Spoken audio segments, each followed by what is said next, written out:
ലോക്സഭാംഗങ്ങളുടെ സത്യപ്രതിജ്ഞ വൈകുകയാണ്. 4 മണിക്ക് കേരളത്തിൽ നിന്നുള്ള എംപിമാർ സത്യപ്രതിജ്ഞ ചെയ്യുമെന്നായിരുന്നു നേരത്തെ ഷെഡ്യൂൾ. 6 സംസ്ഥാനങ്ങളിലെ എംപിമാരുടെ സത്യപ്രതിജ്ഞ കൂടി പൂർത്തിയാകാനുണ്ട്. അതിനുശേഷമായിരിക്കും കേരളത്തിലെ അംഗങ്ങളുടെ സത്യപ്രതിജ്ഞ. കേന്ദ്ര സഹമന്ത്രി സുരേഷ് ഗോപി MP-ആയി സത്യപ്രതിജ്ഞ ചെയ്തു. ദൈവനാമത്തിലായിരുന്നു സത്യപ്രതിജ്ഞ.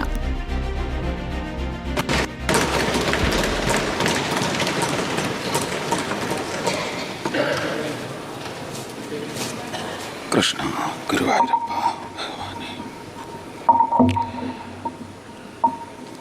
ലോകസഭയിലെ അംഗമായി തെരഞ്ഞെടുക്കപ്പെട്ടിരിക്കുന്ന സുരേഷ് ഗോപിയായ ഞാൻ നിയമപ്രകാരം ഏർപ്പെടുത്തപ്പെട്ട ഇന്ത്യൻ ഭരണഘടനയോട് യഥാർത്ഥമായ വിശ്വാസവും കൂറും പ്രദർശിപ്പിച്ചു കൊള്ളാമെന്നും ഇന്ത്യയുടെ പരമാധികാരത്തെയും അവിഛിന്നതയെയും നിലനിർത്തിക്കൊള്ളാമെന്നും ഏറ്റെടുക്കുവാൻ പോകുന്ന കർത്തവ്യം വിശ്വസ്തമാം വണ്ണം നിർവഹിച്ചു കൊള്ളാമെന്നും ദൈവത്തിൻ്റെ പേരിൽ പ്രതിജ്ഞ ചെയ്തു കൊള്ളുന്നു. രാജ്മോഹൻ ഉണ്ണിത്താനും അവസാനം ശശി തരൂരുമാണ് സത്യപ്രതിജ്ഞ ചെയ്യുക. വയനാട്ടിൽ നിന്നുള്ള രാഹുൽ ഗാന്ധിയുടെ രാജി അംഗീകരിച്ചതോടെ 19 പേരാണ് സത്യപ്രതിജ്ഞ ചെയ്യുക. പ്രോട്ടേം സ്പീക്കർ പാനലിന്റെ ഭാഗമായി സത്യപ്രതിജ്ഞ ചെയ്യാൻ വിസമ്മതിച്ച മാവേലിക്കര MP കൊടിക്കുന്നിൽ സുരേഷ് കേരളത്തിൽ നിന്നുള്ള എംപിമാർക്കൊപ്പം സത്യപ്രതിജ്ഞ ചെയ്യും. നോബിൾ മാരിക്കാരൻ നമുക്കൊപ്പം ചേരുന്നു ദില്ലിയിൽ നിന്ന്. Noble Marikkaran, welcome to good evening with Sujaya. ഇന്ന് സത്യപ്രതിജ്ഞാ ദിനമാണ്. രാവിലെ തന്നെ ഇന്ത്യ മുന്നണിയുടെ ഭാഗത്തു നിന്നുള്ള പ്രതിഷേധ സ്വരത്തോടെയാണ് പാർലമെന്റ് സജീവമാകുന്നത്. കൊടിക്കുന്നിൽ സുരേഷ് മാത്രമല്ല, പ്രോട്ടേം സ്പീക്കർ പാനലിലുള്ള മറ്റ് 3 പേരും ഞങ്ങളില്ല എന്ന് വ്യക്തമാക്കുന്നതടക്കം ഇന്ന് നടന്ന സംഭവങ്ങൾ എന്തൊക്കെയാണ്? Good evening Suja.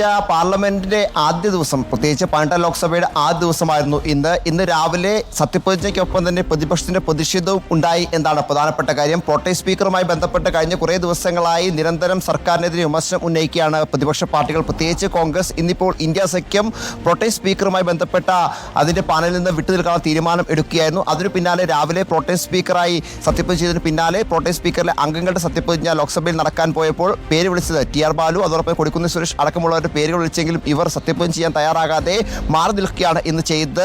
അതിനു പകരം അത്തരത്തിൽ സത്യപ്രതിജ്ഞ വിട്ടുനിന്നുള്ള പ്രതിഷേധമാണ് ഇന്ന് പ്രതിപക്ഷം അക്കാര്യത്തിൽ കാഴ്ചവെച്ചത്. അതോടൊപ്പം തന്നെ നീറ്റ് വിഷയത്തിലും ഇന്നിപ്പോൾ പ്രതിപക്ഷത്തിന്റെ പ്രതിഷേധം ഉണ്ടായി എന്നാണ് മറ്റൊരു പ്രധാനപ്പെട്ട കാര്യം. കേന്ദ്ര വിദ്യാഭ്യാസ മന്ത്രി ധർമ്മേന്ദ്ര പ്രധാൻ സത്യപ്രതിജ്ഞ ചെയ്യാൻ വേണ്ടി എത്തിയപ്പോഴായിരുന്നു നീറ്റ് വിഷയം ഉയർത്തിക്കൊണ്ട് പ്രതിപക്ഷ ബെഞ്ചിൽ നിന്ന് ബഹളം ഉണ്ടായത്.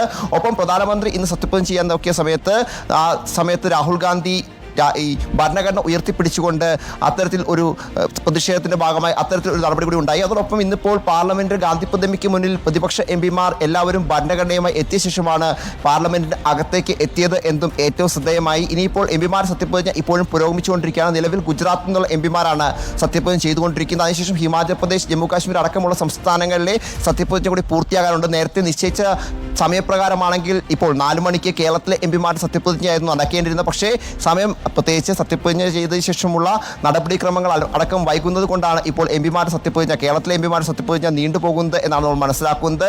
നിലവിലത്തെ ഒരു കണക്ക് പ്രകാരമാണെങ്കിൽ 6 മണി കഴിഞ്ഞായിരിക്കും സത്യപ്രതിജ്ഞ ഉണ്ടാവുക എന്നാണ് നിലവിൽ അറിയാൻ കഴിയുന്നത്. അങ്ങനെയാണെങ്കിൽ പ്രത്യേകിച്ച് കേരളത്തിൽ സത്യപ്രതിജ്ഞ വരുമ്പോൾ ആദ്യം കാസർഗോഡ് നിന്നാണ് സത്യപ്രതിജ്ഞ ആരംഭിക്കുന്നത്. രാജ്മോഹൻ ഉണ്ണിത്താൻ, പിന്നാലെ K സുധാകരൻ, അതിനുശേഷം ഷാഫി പറമ്പിൽ, പിന്നീട് MK രാഘവൻ, അങ്ങനെയാണ് നില പോകുന്നത്. ഇന്നിപ്പോൾ രാഹുൽ ഗാന്ധി വയനാട് മണ്ഡലം ഒഴിഞ്ഞ പശ്ചാത്തലത്തിൽ വയനാട്ടിലെ MP-ആയി സത്യപ്രതിജ്ഞ ചെയ്യാൻ രാഹുൽ ഇല്ല. നേരത്തെ കേന്ദ്രമന്ത്രിമാരും ഒപ്പം സഹമന്ത്രിമാരും സത്യപ്രതിജ്ഞ ചെയ്തപ്പോൾ സുരേഷ് ഗോപി സത്യപ്രതിജ്ഞ ചെയ്തുകൊണ്ട് തന്നെ അദ്ദേഹത്തിന് സത്യപ്രതിജ്ഞ പൂർത്തിയായി. ഒപ്പം ശശി തരൂർ ഇന്നിപ്പോൾ അദ്ദേഹം ഇന്ത്യയിൽ ഇല്ല എന്നാണ് നമ്മൾ മനസ്സിലാക്കുന്നത്. ഇതുവരെ അദ്ദേഹം തിരിച്ചെത്തിയിട്ടുള്ള വിദേശത്താണല്ലോ. അതുകൊണ്ട് തന്നെ അദ്ദേഹത്തിന് സത്യപ്രതിജ്ഞ കാസർഗോഡ് നിന്ന് തുടങ്ങി ആറ്റിങ്ങൽ എത്തി അവസാനിപ്പിക്കേണ്ടി വരും കേരളത്തിൽ നിന്നുള്ള MP-മാരുടെ സത്യപ്രതിജ്ഞ തുടങ്ങുമ്പോഴേക്കും ഞാൻ വീണ്ടും എത്താം നോബിൾ മാരിക്കാരനിലേക്ക്. 18